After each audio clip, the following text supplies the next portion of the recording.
Hello everybody and welcome back. This is Keep It Real. This is our final episode of Begins Youth. Wow. It's a sad ending for me because I thought this show was a fantastic ending. I loved it even more because my prediction of how it ended came true. Alright, quick recap. It's a pretty simple one, actually. Yeah, we have no flashback this episode. No flashback. Well, other than it's sort of like a flashback episode in it. Yeah, the whole episode is a flashback. It fills in a time period where Juan was in college and the end of the story of last episode. That's basically flashbacks that conclude each of their storylines individually. So the episode started off with Doan. Yeah. He's trying to get other labor jobs, but a lot of them, they don't have anything open, and a lot of them won't take him because he's a high school. He's a kid. So Doan goes back home and he confronts his mom and his aunt, and they're feuding with each other. The aunt's basically letting Doan's family stay at their house. As long as she does, she helps clean, the building. Yeah. And she just complains about having to clean. The whole thing is the mother is a horrible person. She's cheap, lazy, and once again begs Doan for the money, which he doesn't have any.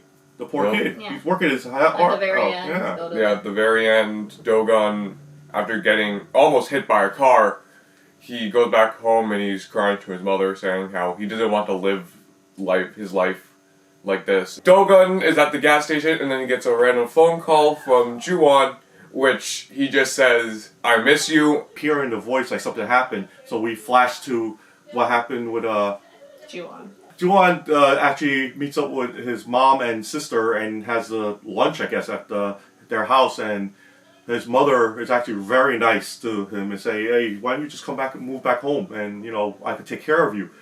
Juan is like, he still feels like I want my family to get back together, so he goes home to his father, and his father's drunk again, and he makes him, he pleads with him and yells at him, say, "Please clean up. We could go and be a family again." And I thought that, Juan was going to leave the dad, and just go live with the mom. But the next scene is he actually brought the father with him, and they actually started to look like they're going to be a family together again. Now is the scene that we all been waiting for. The father gets drunk again, and now he's attacking. The mother and the sister run into a room and they lock the door. The father grabs a knife and tries to pound down the door to try to get to them.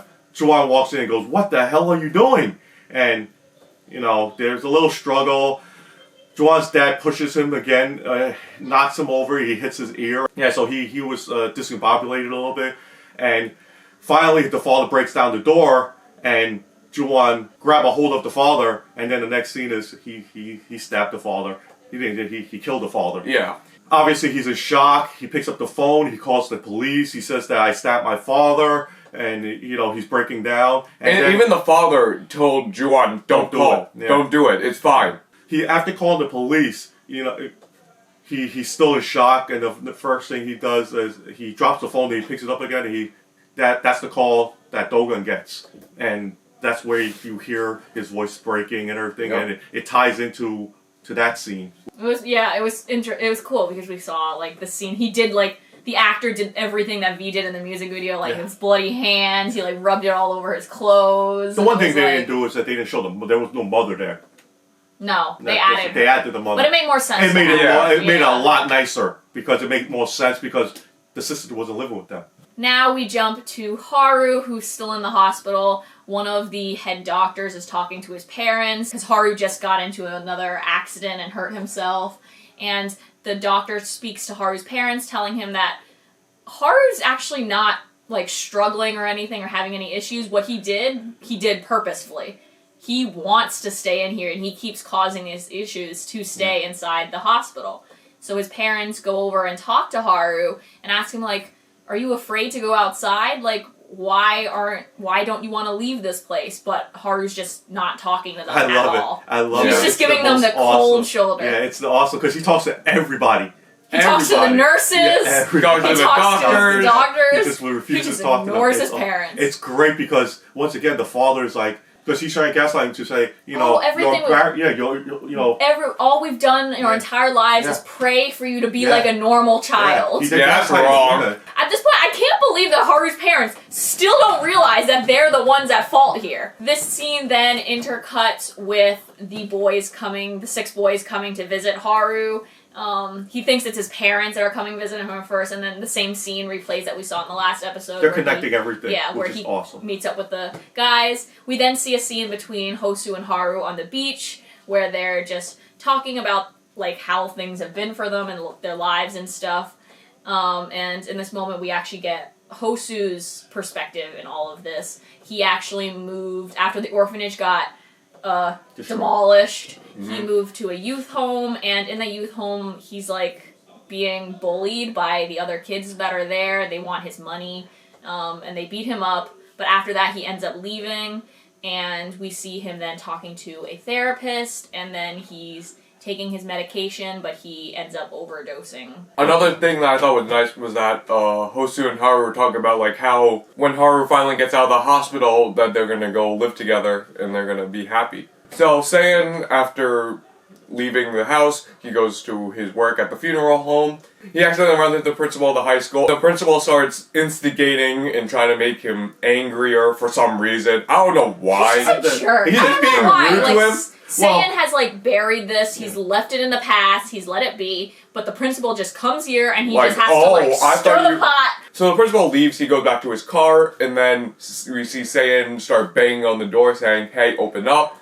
And then he grabs a fire extinguisher and starts breaking the window. Well, after that, we see Saiyan and his father walk out of the police station after the encounter, and then Saiyan's father goes, basically accusing him of killing his mother. It leads to Saiyan going to a motel. He takes out a picture of him and his mother. He takes a lighter, burns it, throws it towards the current, and lets it burn. And then he just sits on the floor, has a little smirk on his face. Which is awesome. Very reminiscent to the music videos. The next scene actually starts in school when Jaeha's in class. Jaeha looks out the window and he notices that they're pulling out old lockers from their old hideout. And he just thinks in his head, goes, is it possible that these lockers could be the key that he has? Because he found it when Saiyan tried to burn the key. Jaeha actually tries the key that he found in that firing bin, and he opens the locker and he finds the journal.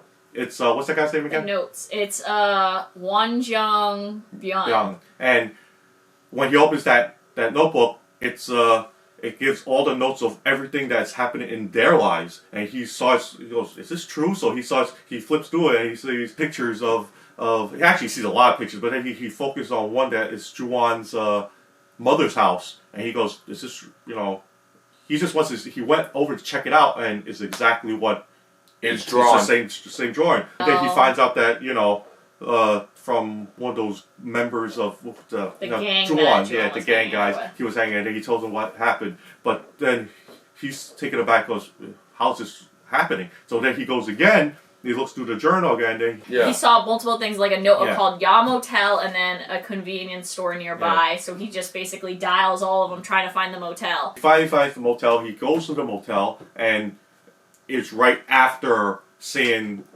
he set the motel room on fire, and he's kind of he knows, but he doesn't want to believe it yet. So he picks up his phone and calls Saiyan and saying now he basically speaks to it, and he's just basically saying I'm scared, and he's breaking down, crying. Please pick up the phone and everything. And the next scene, he's at the scaffolding. He's at the scaffolding. There's all notes again. The inside the journal starts flipping over, and we all know what's gonna happen next. Jaeha jumps. And then it super cuts to what's going on with Juan, what he did in the last episode, and then you hear the voiceover. And he's hearing the voice, and we now hear his whole speech. Yeah. And it's Juan Byung and his journal. It was his journal with all the notes, and he's basically our time traveler, which we assumed in the past episode. And he's basically telling Juan that he has a chance to change everything if you want to. If you want to, and you can. You can save them if you can. You can give up right now and just die because Juan jumped, or you can find a way to start over and fix everything. And he basically tells him that it's not going to be easy. There were people before you that tried, and then we see a slight glimpse to all these flashbacks that we've seen, and it's heavily hinted that Juan's father also was a time traveler and also tried all this stuff, but his goal was trying to prevent Seiyan's mom's death. Because he had he loved her. It's not going to be easy. A lot of other people given up, and if you give up, like, you're going to lose your memories and all that stuff. But if you want to try, you can. And Juan basically agrees. Yeah, and then we see a bunch of things like reversing and all that stuff, and we're going back to the very beginning when Juan first came to this town. The first step, actually. Yeah. That's the first step he took into the town. The title, it said it begins not equals youth. And now it changed to begins infinity youth, which means that Juan is now living in a time loop. Jump a little later, hinting that Juan's basically reliving this life that this past few years that he had with the friends, and we go to the scene where the group all goes to the beach for the very first time. Juan is standing on the beach while all the boys play in the water, and he's just watching them.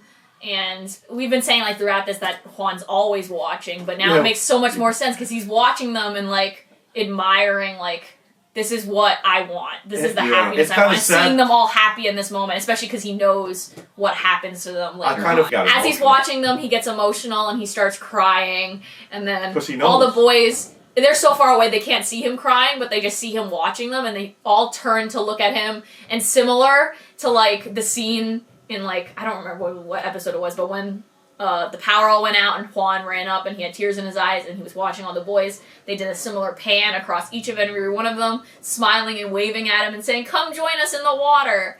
And he ends up joining them in the water, and we fade to black. This is what my prediction was, and where they're gonna end it, and it was perfect. Because if they wanted to keep it here, because they did the infinity, this will be the loop of Juan's life, which is kind of, in a way it's sad, but in a way it's so cool because he gets to relive everything. It's so bittersweet because it's so happy to see all of them. But guess and then what? you see Juan crying, and you're just like, I'm crying too. But they set up so many plot points here that you could do a season 2 easily. Yeah, no, they most definitely could. I'm gonna throw in some of the plot points now. One of them is there's a few. One of them is Seiyan meets up with the principal, but he never really. You see the principal throwing stuff at Seiyan, saying, "Oh, remember the time you confronted me? You said you were going to do this, that, and whatever, but you never did." I love that look on your eyes because you look just like your mother. And so we never got the answers to what in the world what happened there. What did he do to his mother? We all assume, but that's a plot point that you could use for season 2. They also did not really fully show what happened to Hosu. All we know is that he also went to the hospital as well. Exactly. But they just showed that he was passed out on the floor. Good job. Yeah, we could have delved a bit more into his mom's storyline a bit more. We There's a lot we could do. The biggest thing is that there's so many different plot points that were, like, tied up, of course, but also not, that they could hypothetically bring up in a season 2 if it focuses on, like, Juan trying to change things and him choosing different moments. Yes, that's another plot point that he could change, and it would be very interesting to see, like, what he would choose and try to fix. He's not reliving it one time. He's reliving it multiple times because it's a loop. That means that, and he went back far. So he went back to the very beginning. Yeah. So there's so much things that he could change. Yeah. But the issue is, if he changes it, he still has to live out that entire time. He's got to find. See, let's go one scenario. If he changes one thing, and if he lives out to a point where he goes, "Oh, I don't like this," he's going to go back again. Yeah. So they have so much, material to build up on to go for the next season if they want to. They could literally delve into like it was hinted at that Juan's father was also a time traveler, but if they explicitly state it as like a plot point, that would be so interesting. What they have right now, they built a basis that is so strong. Season 2, they could go season 2, 3, and 4 if they really want to, but are we satisfied with what? Do we want to see how he does it? We want more. We want more. You're not satisfied. We wanted more when we just had, like, the BTS storyline, and then we got somewhat more with this K-drama. Yeah. Now we still want more. Yeah. The thing is this, the K-drama still, even though there is little differences, there are, like, it basically sticks to the storyline. main There's not theme. much. There's not. Yes. There's not a lot of Yeah. differences. Yeah. There's The a main lot more theme is there. similarities. Yeah. The theme of it, the storyline and the show is there, but obviously there's holes that need to be filled in, characters that need to be built up. But But they did it. Yeah, they they did did it it very though, well. which is- yeah. we didn't want to compare it to the storyline too much because I don't takes think away- it needs. yeah. I don't think it needs. This is my thing. Even though this show is based off of the BTS storyline, there's no need to compare it. They're both good. Yeah. And they both, even though it's pretty much same story. They're both good. They both did it well. you don't want There's to no like this one's better, this one's Yes. better. That's They're why both they wanted. so good. That's why I was. Well, the greatest They did a thing great is that job, they yeah. did a wonderful job of adapting this story Yes. and making it something that was still enjoyable for people that Yes. knows the storyline, Yeah, which is totally, not yeah, easy. totally. Yes, It because sticks. It sticks to what we already know, but it also introduces new elements, new Yes. things that like draw different emotions, and yeah, it does it very well. And that's like the perfect balance of what you want for a show. Hey, remember I was even from episode 1, I was saying, "Oh, I can't wait until they start time traveling." I'm wrong because if they did some time travel with this last episode, it would have ruined it. Because this is the way they should have done it. Because they have to make an ending, like you guys was telling me. This show had everything. It had obviously has its drama. It had its comedic moments. It had its tear jerker moments. It had now it's having a little bit of the fantasy moment of the. But Yeah.